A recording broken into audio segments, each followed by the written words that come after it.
Alors salut tout le monde, aujourd'hui je vous retrouve pour une vidéo un peu particulière que je n'ai jamais fait sur ma chaîne et il s'agit d'une chronique de livres.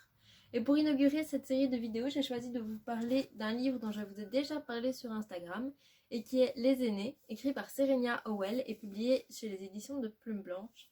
Alors je vous ai pris avec moi ma peluche Croque-Mou puisque comme vous pouvez le voir à la couverture, c'est un livre qui va vous parler en fait de dragons. Je vais vous le poser ici pour que vous ayez en permanence la couverture avec vous. Et comme c'est ma première chronique, j'ai fait un petit plan pour ne rien oublier et pour essayer que vous ayez un maximum d'informations.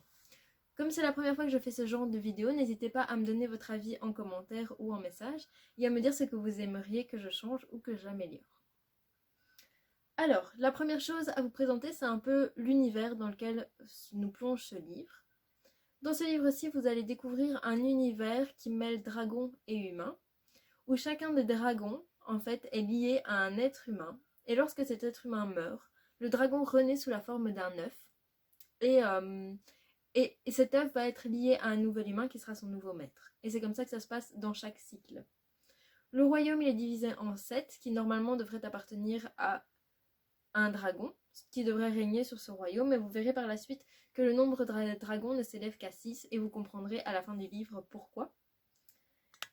Comme je vous l'ai dit, chacun des dragons est lié à un être humain et c'est ce sujet-là qu'on va suivre dans ce livre. Au niveau des personnages, on va rencontrer 6 dragons différents qui vont fonctionner par couple en fait. Donc on va avoir le dragon de la vie qui est lié à celui de la mort. Ils seront donc frères et sœurs.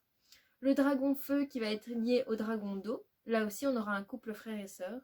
Le dragon nature qui va être lié avec le dragon terre. Et le dragon qui est lié avec le soleil qui va être le frère en fait du dragon lié aux étoiles. Et donc on fonctionne vraiment par couple de dragons et chacun de ces dragons va être lié à un humain qui lui correspond et qui va avoir le même caractère et les mêmes objectifs que lui. Au niveau des personnages humains, on va suivre dans la première partie du livre Denor, qui va en fait être lié à un dragon mais qu'il n'aura pas choisi en fait. Et il va être très déçu de ce choix. Je vous laisse deviner lequel, maintenant c'est très difficile de savoir avec quel dragon on aurait le moins envie d'être.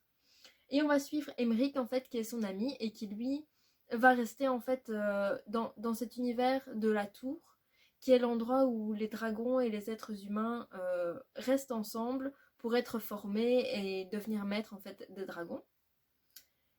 Et donc ce livre il va être divisé en 3 grandes parties. Comme je vous le disais dans la première partie, on va rencontrer Denord qui va être lié en fait au dragon auquel personne ne voudrait être lié. Je vous laisse deviner lequel et n'hésitez pas à me dire en commentaire auquel vous pensez. Et donc il va être lié à ce dragon et ce dragon-là, il ne va pas vouloir rester avec ses frères et sœurs à la tour puisque communément il vit dans un univers qu'on appelle, dans une région du monde qu'on appelle les Pointes et il va essayer d'y entraîner Denord. Alors, Denor, en fait, lui, ce qu'il voudrait, c'est rester à la tour avec ses amis et tous les dragons pour devenir un maître normal, en fait. Et il va convaincre Azeroth, qui est le nom du dragon, et qui donc est le mauvais, en fait, de l'histoire, de lui laisser une chance de le rendre bon. Et pour ça, ils vont aller s'isoler tous les deux quelque part. Et on va voir cette lutte, en fait, entre le bien et le mal, comment Denor va convaincre Azeroth de devenir un dragon meilleur et comment Azeroth de son côté il va laisser faire Denor en fait et petit à petit on va se rendre compte de pourquoi Azeroth est comme ça et de comment en fait tous les autres humains qui les entourent vont petit à petit pervertir Denor et comment ça va se terminer. Et donc c'est vraiment cette lutte de pouvoir entre le bien et le mal qu'on retrouve dans la première partie du roman que j'ai trouvé très très intéressant parce qu'on s'attache d'un côté à Denor, qui lui est le personnage qui veut le bien par excellence, et on s'attache de l'autre côté à Azeroth qui est un dragon très spécial, on comprend pas très bien pourquoi il réagit ainsi, et pourtant on voit qu'il a un grand cœur, mais qu'au fond de lui il y a quelque chose qui s'est passé. On ne sait pas exactement quoi dans la première partie, et qui l'a amené à être ainsi, à être le dragon solitaire qui vit seul, et qui en fait se bat contre ses frères et sœurs. Donc à la fin de la première partie, il va y avoir un élément qui va complètement bouleverser en fait l'histoire de Azeroth et Denor. Et ça va se terminer ainsi. On va avoir cette impression, moi j'ai eu l'impression d'être complètement perdue après cette première partie et de me dire mais mais enfin comment est-ce on peut changer ainsi de point de vue, parce que dans la deuxième partie on ne suit plus Daenor, enfin du moins au début on ne suit plus Daenor, on suit Aymeric qui est son ami et qui est resté à la tour. Et donc vous l'aurez compris, comme c'est son ami, eh bien il va prendre la défense de Daenor devant tous les autres et ça va très mal se passer, puisque c'est très mal vu de prendre la défense de quelqu'un en fait qui est mal vu par tout le monde. Et on va suivre donc son aventure à la tour, comment il va faire pour se débrouiller, avec qui est-ce qu'il va se lier, est-ce qu'il y a des gens qui vont lui tendre la main. Et petit à petit, on va, en fait, moi j'ai vécu ça comme vraiment passer d'un tome à un autre. J'ai vraiment eu l'impression que ce livre, qui est divisé en 3 parties, était en fait la succession de 3 tomes complètement différents. Et donc dans la deuxième partie, j'ai eu du mal à me lancer, et pourtant quand j'étais dedans, petit à petit, j'ai réussi à me réattacher au personnage d'Aymeric et à tous les autres humains qu'on rencontre, qui sont des personnages secondaires. Mais j'ai bien aimé cette partie, j'ai bien aimé voir le déroulement de comment Aymeric allait s'en sortir, comment il allait être aidé par certaines personnes et en même temps enfoncé par d'autres. C'est un aspect qui est totalement différent. Alors, je ne vais pas vous spoiler ce qui va se passer dans cette deuxième partie, sinon je vous spoilerai la première. Mais c'est un sujet qui est aussi très intéressant de voir comment, au final, quand on est déprécié par tout le monde, on peut quand même devenir quelqu'un et rester quelqu'un de foncièrement bon qui tend la main aux autres. La troisième partie du livre, eh bien, pour moi, elle n'était pas essentielle à l'histoire, puisque l'histoire se termine vraiment à la deuxième partie. Mais par contre, cette troisième partie, elle va vous emmener dans un flashback monumental, puisqu'on va revenir à la création des dragons et savoir enfin comment est-ce qu'ils ont été créés et ce qui a amené Daenor à devenir aussi mauvais, à avoir ce fond aussi mauvais, puisque vous verrez qu'au départ, et vous le verrez déjà dans la première partie, il n'a pas ce fond mauvais.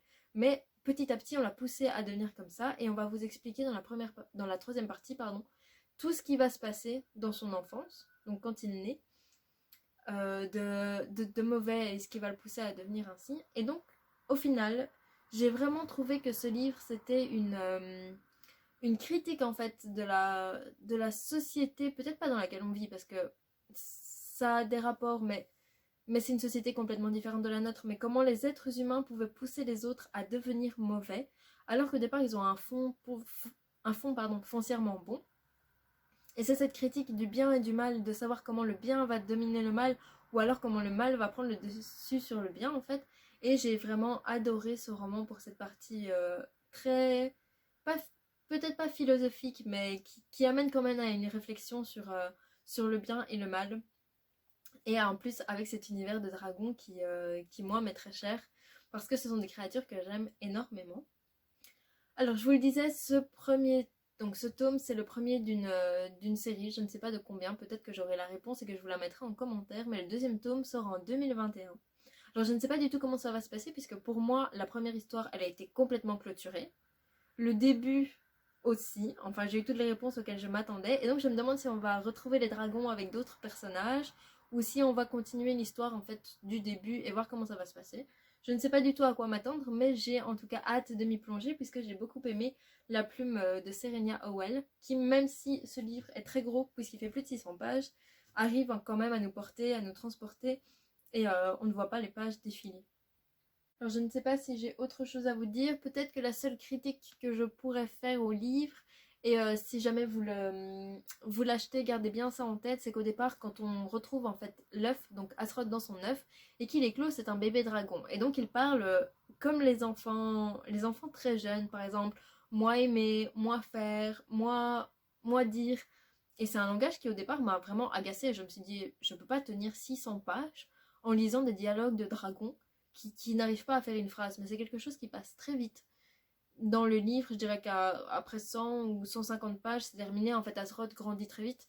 Et donc, on a plus ce langage, mais au départ, c'est vrai que j'ai failli abandonner la lecture en me disant non, je vais pas tenir, je peux pas lire des phrases ainsi sans arrêt pendant 600 pages, mais c'est quelque chose qui passe très vite.